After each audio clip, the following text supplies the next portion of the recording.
right, so Leon, what experience do you have with gymnastics prior to teaching? Prior to teaching. All right. Well, I've been skateboarding since 6 years old, so I mean that's obviously going to give me like, I guess, a sense of like aerial awareness and control, I guess, with my body, because you do weird moves with, I guess, on your body when you do tricks on a skateboard. So if you can skateboard very well, you're good on your feet. So yeah, and then I snowboarded a little bit before it, like a year or two, and then yeah, that's about it. And I did a lot of flips on my friend's trampoline. Like we would just stay out there all day. Okay. Just trampoline, he double bounced me, and I learned double front flips. And after I learned that, I was like, all right, I need to go to the gym. Oh, all right. So, what intrigued you to want to teach kids gymnastics and why? This is the truth. I never wanted to teach gymnastics. You never wanted to. People just said I had the ability, and that a lot of kids saw me doing gymnastics, and I looked really cool. Don't take this the wrong way, but it's not necessarily about teaching gymnastics if you can sell gymnastics. If you can get a kid so intrigued about gymnastics that they're like, wow, that's amazing, that's cool. My gymnastics teacher's cool. I want to take gymnastics. That's what sells gymnastics. That's what sells classes. It gets more kids in the class, more money to the business, and there you go. Okay. So, how long have you been teaching, and do you actually enjoy the actual teaching process? Okay, I'm going to go back to that last question.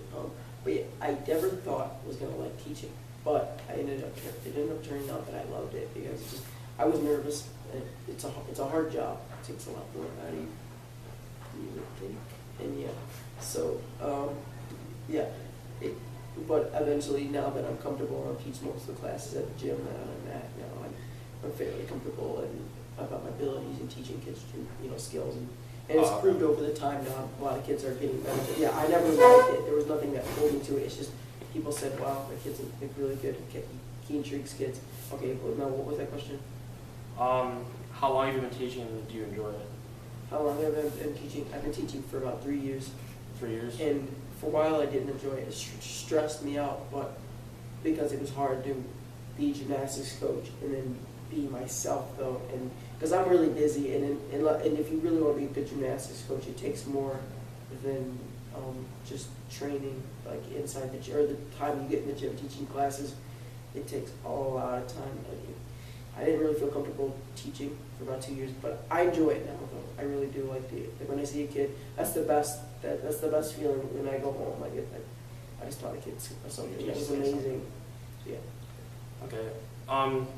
Now you said you don't really like it, so you don't plan on making a career out of gymnastics, do you? Like, what are your college plans? No, obviously I don't. Maybe if I got into cheerleading or something, that would be the only way I'd ever do it. And I'd just be a tumbler, obviously. Oh, okay. But college plans, I mean, yeah, that'd be cool. I'd like to. I don't have really any like. I just know I'm going to try to do some classes this year, and then I'm going to transfer out to Colorado, obviously. But like college plans though, I have no really plans. But I just want to go to college and just see where it takes me. But I have nothing yet. But I don't want to be a gymnastics teacher for the rest of my life. It's a stressful job. It's only good for the young and the dedicated. And right now I'm dedicated and young.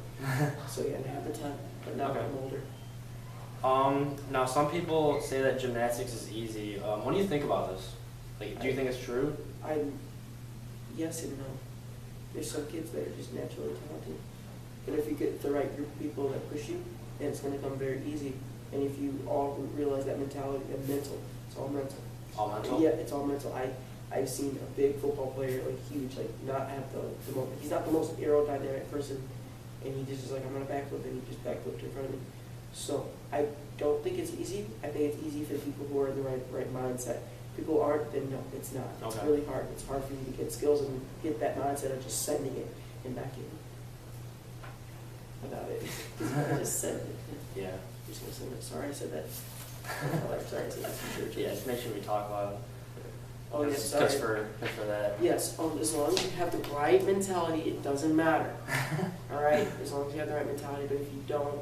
So you think it's more of emotional than physical? Yeah, it's art. It's honestly, okay. I realize that, but it's art, and it's an art form. If you can feel that art form, not everybody has that feel. It's like music. Not everybody has that. Yeah, that rhythm. That tick, that rhythm. Yes, okay. Exactly, and yeah. Now, what would you say is the most difficult part about learning gymnastics? Mental. Mental definitely. mental. Well, Yeah, so exactly. you think so just because of the same thing you just said? Yeah, I know, because I'd sit in my room and I would be like, when I, my free time, I'd be like this, I'd get up and I'd be like, boom, boom, boom.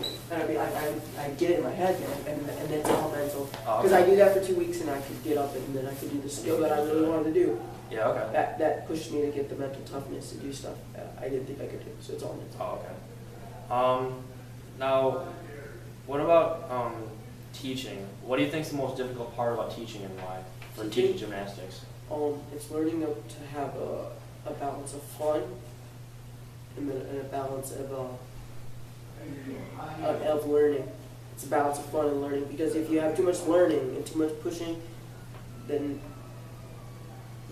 like this is a normal class, like a recreational class. Like Okay. I teach recreational, it's different Yeah. with competitive. Then you have to have that equalness in recreational, because the kids, they have really no gymnastic experience. They're coming from like nowhere really, just saying, okay, I want to do gymnastics, you know. Mm-hmm. And it's more or less that it's okay. What was the question? Or, What's the most difficult part about teaching? yeah, it's mostly about learning, knowing how to, like, okay, I don't want to push this kid too much, but I want to push him just enough so he can realize that he can achieve greatness, but also push him so he doesn't get lazy, because as soon as you don't push him enough, they realize that, and then they get lazy, and they don't really want to try with you, and you've lost the kid, and you're not going to ever get him back. Okay. You're never going to get him to go as hard as you can, like, and do the best he can. Okay, next question. I want to make sure. Overall, okay. Overall, what methods do you use the most when teaching your students, and why do you use these? Like, which areas do you, like, how do you go about the approach of teaching a kid something new? It's all different. You have to go off the vibe with them. So It's it's all off up the to them. Yes, you can push them as much as you want, but if they don't want to do it, they're not going to do it.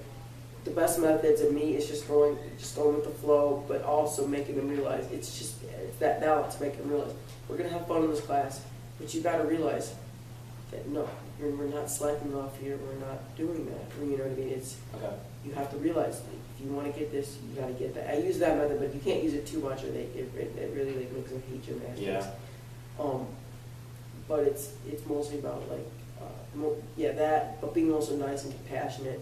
Honestly, peace, love, and compassion. Just showing them like, hey, you know what? Okay, yeah, scratch all that. Best way, honestly, that I've taught is just realize that every kid's different. They all have a different home life. You got to understand what the living situation they're coming from. Yeah. Because not every person has the right home structure. So not every kid knows that like hard work, push, determination. So you have to just go off what that kid knows and figure out who that kid is, and base all that stuff off of them. Oh, okay. Okay, that's really that. Sorry, that was kind of the same. No, you're good. It's just to base it off the kid. There's no method, honestly. Yeah, there's no method. Okay. It's finding out who the kid is and So, digging into the personal issues and feeding that off of that. So yeah, dig into the personal issues and feed off of that, I guess. oh, okay. I guess this next question kind of goes into that too. There was a French professor, Natalie Bailey, that they surveyed several gymnastics teachers and found that 75% said that they stress means of practice, such as like repetition, actually trying it, Mm-hmm. over like knowledge or means of practice, almost teaching, and 7% said they stress knowledge and classroom learning. Do you agree with these statistics? 7%. That 7% say that knowledge. Yeah, I agree. And more. Because no is matter practice. what, if you put hard work in, you can achieve stuff. That's true. But on the other side, though, if you have the knowledge, and this is basic with anything, with the knowledge too, you can be smart, because if you're in the right mindset, you got that right mindset. It's like me with snowboarding. I never really went snowboarding as much as like some of the pros do. Like today, they have more opportunities and stuff, Yeah. and or with other gymnasts. But I had the means of smarts in my head, and I guess, and I just know what I'm doing, and I just gone through my head so much time. So if you got the knowledge of what you're doing too, you can also achieve stuff. But yeah, I agree with that statistic. You agree with that? that? Repetition is good. Yeah. Repetition is way more important than knowledge, you think? The kids should know what they're doing, Okay. but if you just do it repetitively, like back handspring, Mhm. the kid's gonna eventually They're learn. gonna They're eventually gonna learn how to do it. Okay. Do you feel emotional or physical issues are harder to overcome, and why? I know this might go off in your over other me, question. over me, or like, or for the kids? Do you think for the kids, for learning, on a learning standpoint, someone who's new to the sport? Mental. Mental, you think? Yeah. I've seen, because like I said, I've seen kids that are not like the best form of a gymnast when they learn. And then they're fine if they're fine. And they're fine because they throw stuff and they know how Yeah. to do it. But then there's kids that that are like skinny, but they can't do it, or like they're not. I don't know. They're just in a form that you wouldn't think they're really good at snowboarding. You know what I mean? So Yeah. you just wouldn't think that they're good. But then there's other people who, Okay, so those who you, the students who you know who aren't physically acclimated, how do you approach that? How do you approach teaching those? Like say, you have something very simple that you think like anybody should really know and they can't do it. How do you approach that? It's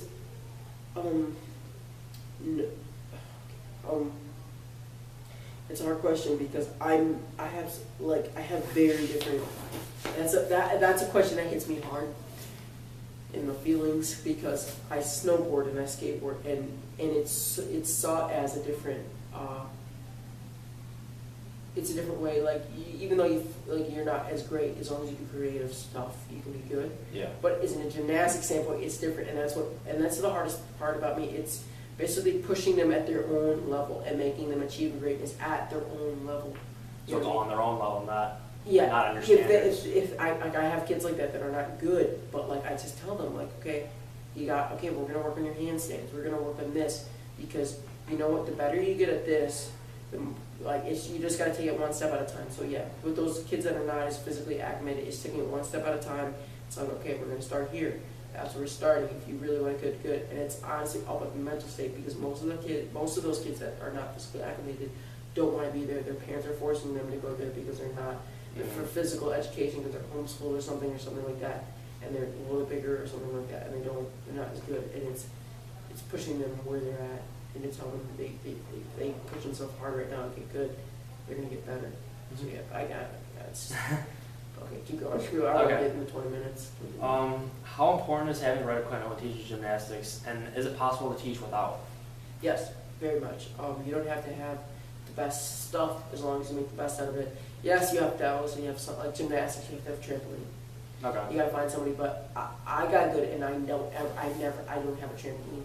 And for as good as I have been, I showed that I really wanted to get good to somebody, and they sponsored me obviously within the gym that I was at. Yeah. And they're like, okay, you come to any open gym you want for free, and you can take one class for free. And I just pushed myself and came to as many as I could. And also the place was only 5 minutes away. 5 minutes away from me, so it wasn't far or anything yet. Okay. Now another thing, you also have to deal with the parents of the students. Do they ever interfere when you're teaching? And if so, how do you deal with them? Because obviously they're the ones paying for the classes. Yes, and that's another thing I stress in the class. When I see a kid not doing good, I tell them this. You know what? I tell them, and I'm like, you know what? I came from a situation where I had to pay for my own classes. Like I had to save my own money up cutting grass and stuff, and I put my money in my first 2 classes. That was all my money. I put in like $200 so I could take my first 2 classes. I took 2 classes at the same time so I could get better. And it's can you repeat the question? I got into it too much. Do parents ever interfere when you're teaching, and how do you deal with Yeah, it? I tell those kids, like, literally, you have to get on your grind. Like, it's your parents are paying for this. I didn't have the opportunity where your parents would just pay for classes you take. I had to work hard and so I could take the classes I did.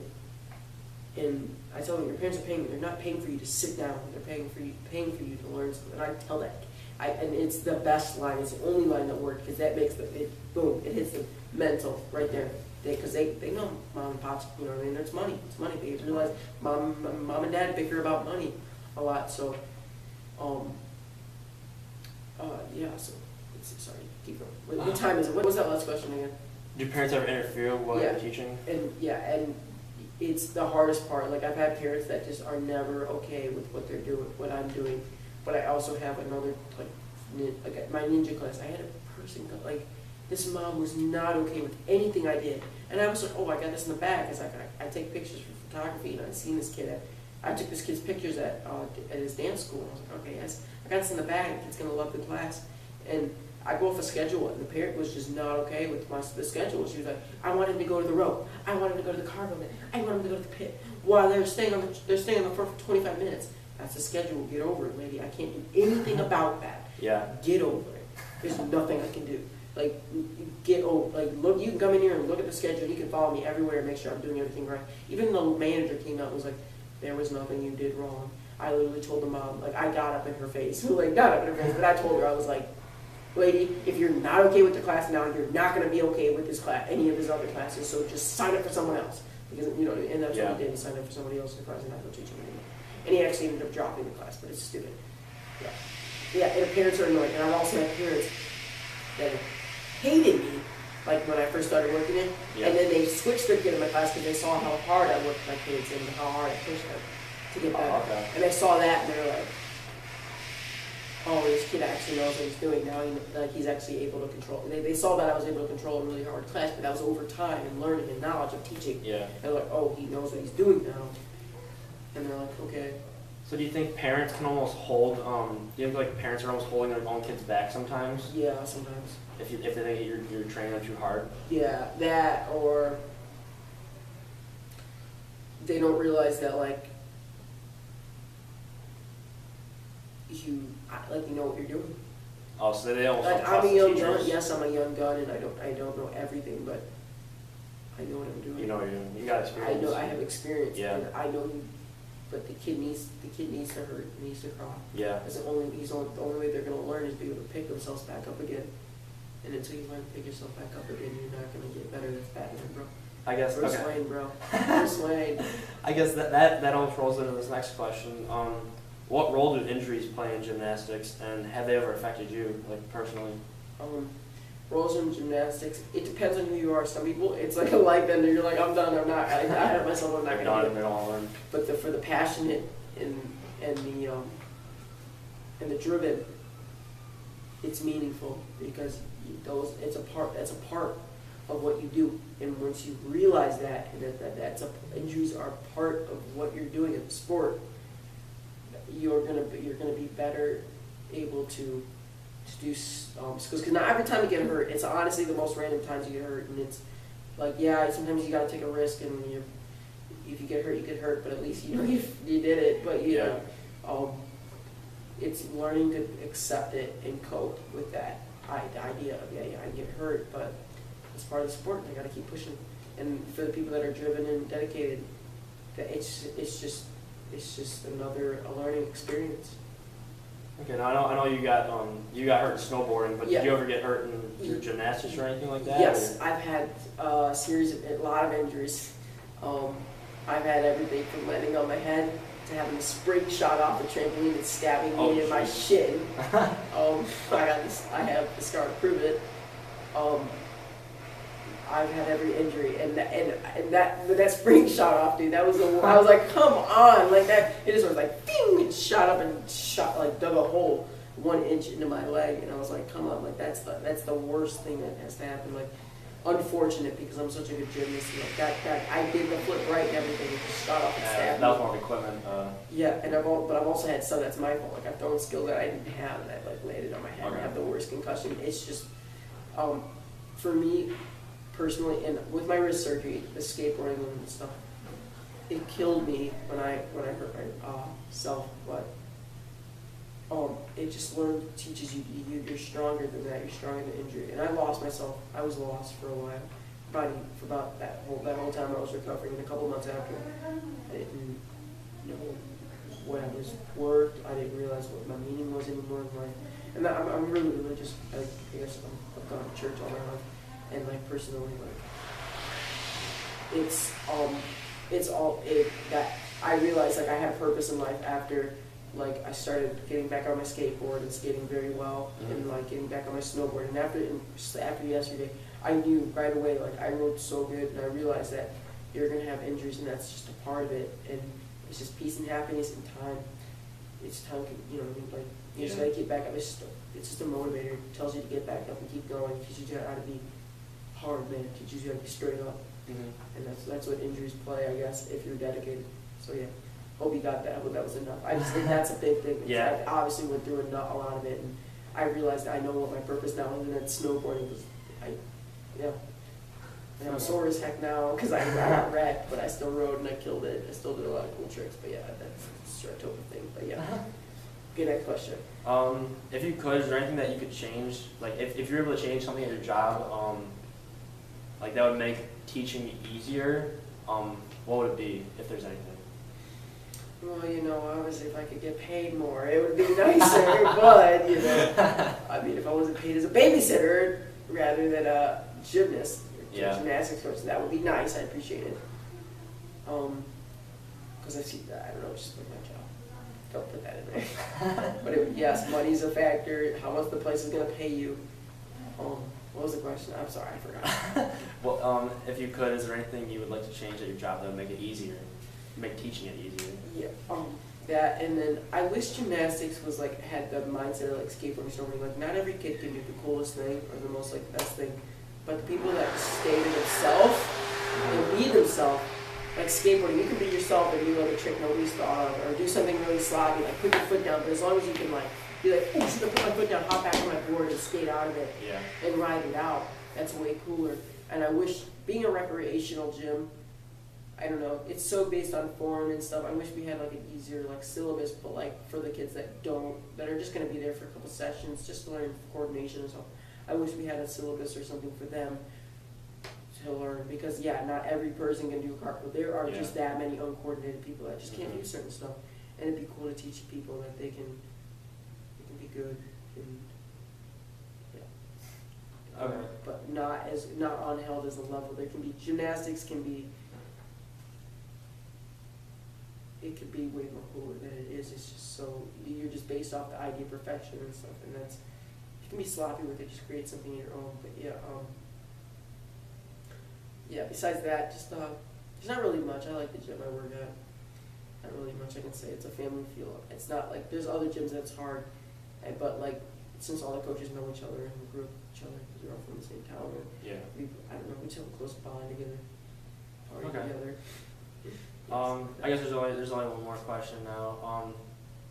How do you keep students motivated and maintain a positive environment when they're overwhelmed with defeat?